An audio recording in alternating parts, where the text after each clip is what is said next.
concept of existence right now. Um, when I looked up the Webster's Dictionary definition, it says the reality as presented in experience, the state of fact of having being, especially independently of human consciousness and as contrast with non-existence. So I guess there's also the concept of consciousness. If there's a concept that says that as a human being, things can only exist at the state of human consciousness.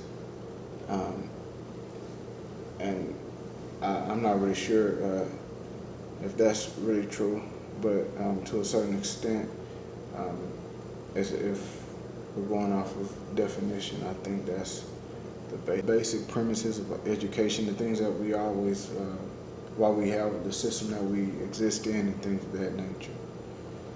To start off, from that definition, I go off to ask the question, what determines existence?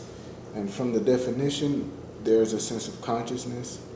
And I'm thinking, is it consciousness? Do I have to be, does there have to be a sense of consciousness for anything to exist?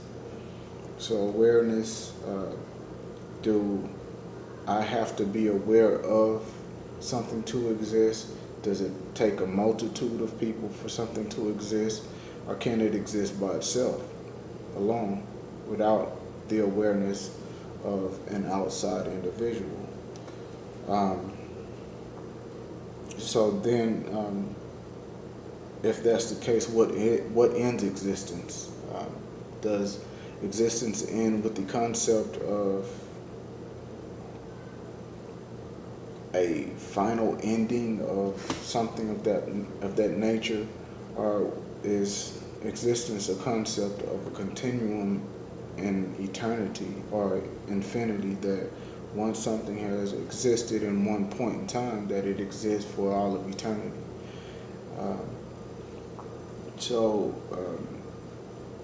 That leads me to the next question of what constitutes the being of existence, the beginning of existence. Does this existence occur when the development of numbers, understanding? Was it survival? Was it love?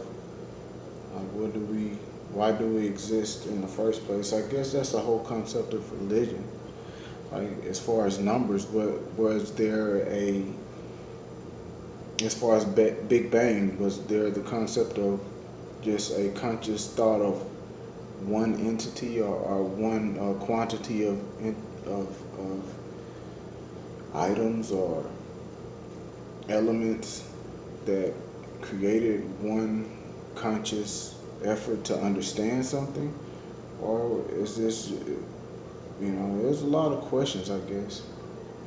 So I guess that's my biggest question, or where I'm going at now as far as is existence. And I think that's the basic premise of everybody that, ever wants to understand anything, is the whole concept of why. So I end off with saying, as presented in experience, the state or fact of having being, especially independently of human consciousness and as contrast with non-existence. I guess that's another question too. Can something that exists, does it have to be a concept of consciousness? If a boulder is a boulder aware, you have the concept of Buddhism, where spiritually all things that exist in this world has a sense of spiritual existence. Therefore, just because the running water, or because the boulder on the ground or the little pebble existed, I exist.